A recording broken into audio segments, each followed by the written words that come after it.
Well, I thought I'd talk about labour in the context of this crisis, because what strikes you when you look at all the writing about the crisis, you think, whose crisis?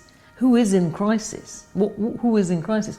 I mean, people are still, we've just been talking to some fisher people. They're still able to fish.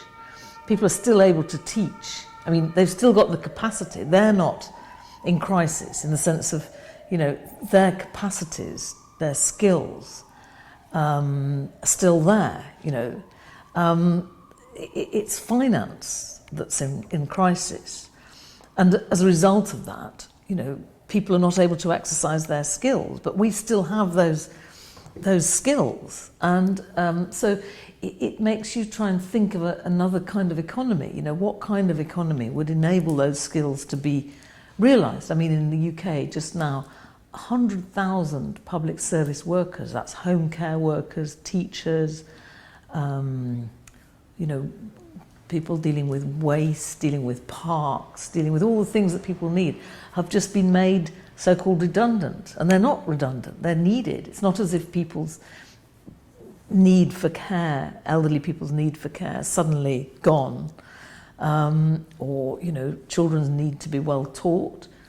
And all over the world, I mean, particularly in Europe now, I just heard the other day in Greece, 1,000 schools are closing, but those kids still need teaching, and people have got the ability to teach.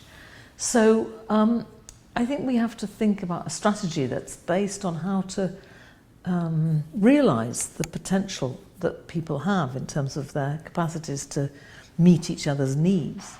So I think we'll be seeing much more emphasis on what people call the solidarity economy, ways of organising the economy so that people's skills are meeting other people's needs. And I think that it's very inspiring to read the ideas of Pedro Paez from Ecuador, really about how to organise a financial architecture that is making finance the servant of the real economy, the servant of this idea of people's skills being activated and organised to meet other people's needs. And so, I think we've got to reconnect, finance, production, trade, but on the basis of that key relationship between people's creative capacities on the one hand and people's social needs and desires on the other.